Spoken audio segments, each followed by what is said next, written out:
dan pengalaman dalam perkembangan anak pada mata kuliah Kapita Selekta Pendidikan di SIP.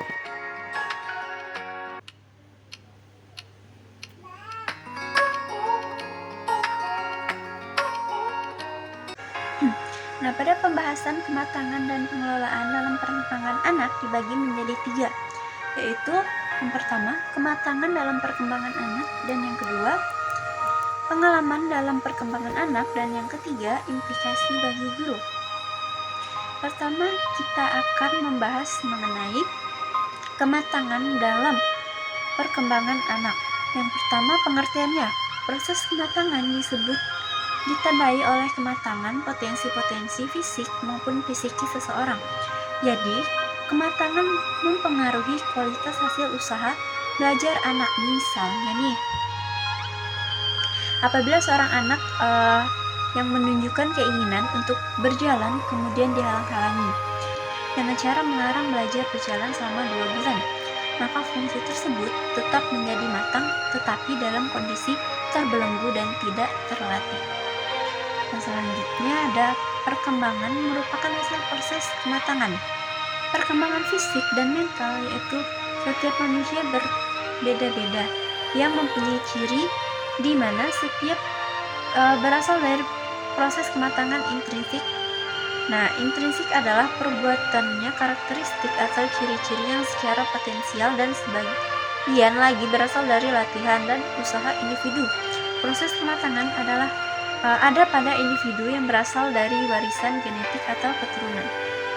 Bayi yang baru lahir dengan bertambahnya usia dan waktu lambat laun bisa merangkak, berdiri, duduk, dan berjalan. Proses tersebut dinamakan filogenetik, yaitu fungsi umum ras dalam arti perkembangan yang berasal dari proses kematangan. Kita pasti bertanya dalam hati, bagaimana kita dapat mengetahui seorang anak telah mencapai saat untuk diajar? Nah, ada 3 kriteria yang mudah diterapkan untuk menunjukkan keadaan siapnya seorang anak, yaitu sebagai berikut. Yang pertama, minat belajar. Anak-anak menunjukkan minat belajar dengan keinginan untuk diajar atau belajar sendiri.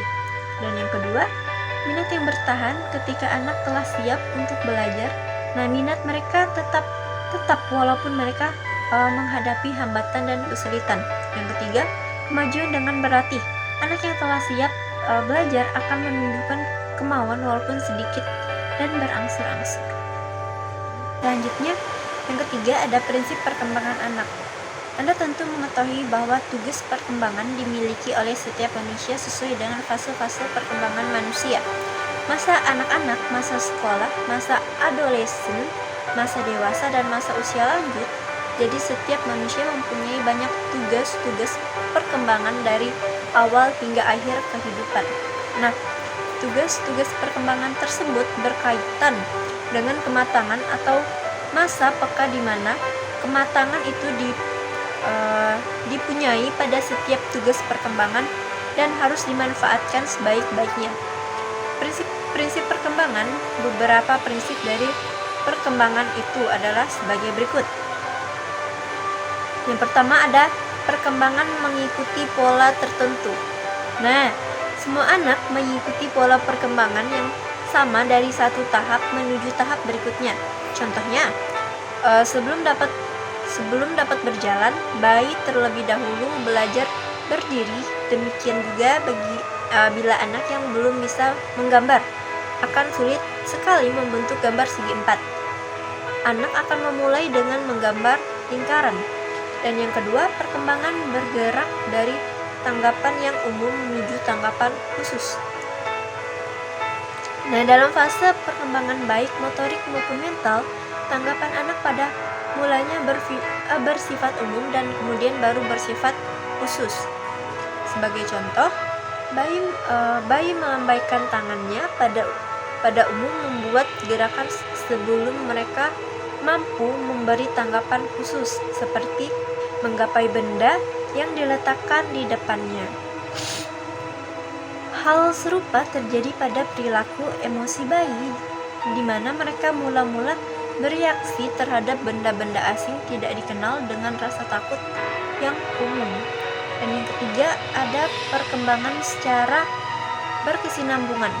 Nah, Perkembangan berlangsung secara berkesinambungan sejak saat pembuahan hingga kematian, tetapi terjadi dalam berbagai kecepatan, kadang-kadang perlahan dan kadang-kadang cepat. Misalnya, dalam perkembangan motorik di mana seorang bayi akan belajar merangkak pada periode 6 bulan dalam kehidupannya. Mula-mula mereka akan bergerak dengan perut, kemudian bertumpu pada tangan dan lutut, dan akhirnya mereka mencoba maju dan mulai merangkak. Makin lama, gerakan mereka makin terkoordinasi, cepat, dan terampil merangkak. Dan yang keempat ada perkembangan dapat diramalkan manusia. Nah, dapat meramalkan kapan anak dapat mencapai kematangan. Hal ini disebabkan karena tempo perkembangan setiap anak sebagian orang tua dapat merencanakan pendidikan yang sesuai bagi anaknya. Sebagai contoh, apabila kematangan pada anak tiba dan pada saat itu anak terlihat menyukai hal-hal yang sifatnya seni seperti melukis, maka sebagai guru hendaknya menyarankan kepada orang tua agar dapat memasukkan anak tersebut ke sekolah yang khusus mengenai bidang seni tersebut yang berupa kegiatan di luar sekolah. Nah, pada bagian kedua, di sini ada pembahas mengenai pengalaman dalam perkembangan anak. Setiap manusia mempunyai pengalaman dalam hidupnya, begitu juga kita. Seperti kata pepatah, pengalaman adalah guru yang terbaik, di mana dapat diartikan bahwa pengalaman merupakan pelajaran untuk berbuat lebih baik dari sebelumnya. Pengalaman yang diperoleh dapat berupa pengalaman positif maupun pengalaman negatif. Adapun pengalaman positifnya di sini yaitu pengalaman ini dapat mengembangkan pribadi anak. Dengan pengalaman tersebut, anak menjadi matang, penghayatan hidupnya akan bertambah luas. Misalnya, seorang anak yang selalu mengalami kesulitan. Contohnya, seorang anak yang berkeinginan menjadi juara, berusaha belajar dengan giat dan menekuni semua mata pelajaran. Walaupun anak tersebut sudah berusaha dengan keras, dia belum dapat juga menjadi juara kelas. Tanpa rasa putus asa dan didorong dari lingkungan sekitar seperti keluarga, guru, dan teman-teman, akhirnya usaha tersebut membuahi hasil. Pada akhir, usaha anak tersebut akhirnya menjadi juara kelas. Pengalaman yang diperoleh adalah keberhasilan dapat dicapai bila kita berusaha. Terus pengalaman negatifnya, pengalaman negatif yang dialami anak dapat menghambat atau melumpuhkan perkembangan anak, kebalikan dari pengalaman positif. Sebagai contoh, seorang anak bila diberi pertanyaan oleh gurunya tidak pernah menjawab. Keadaan tersebut berawal dari pengalaman negatif yang diperolehnya, yaitu pada suatu ketika anak tersebut dapat menjawab pertanyaan gurunya, tetapi jawaban tersebut menyimpang jauh dari pertanyaan yang dilontarkan oleh gurunya. Selanjutnya ada implikasi bagi guru. Masa peka atau kematangan anak berbeda antara anak yang satu dengan anak yang lainnya. Apabila masa peka anak timbul, maka kita sebagai pendidik harus mengetahui dan segera mungkin mengambil langkah yang dirasa perlu untuk mengembangkan dan kemajuan anak. Masa tersebut merupakan saat yang tepat untuk dilatih dan diajar. Dalam mendidik, hendaklah kita jangan sungkan-sungkan untuk memberi perhatian lebih, dalam arti memuji dan apabila memungkinkan memberi penghargaan terhadap perbuatan anak yang memang sepantasnya mendapatkannya. Nah, sebagai guru, janganlah kita memaksakan kehendak anak untuk melakukan keinginan. Pengalaman yang kita peroleh, baik itu pengalaman negatif maupun pengalaman positif, hendaklah dijadikan pelajaran yang berharga untuk melangkah lebih lanjut. Nah, pengalaman positif maupun negatif dapat membuka wawasan baru kita di dalam memperbaiki program pengajaran yang telah kita lakukan.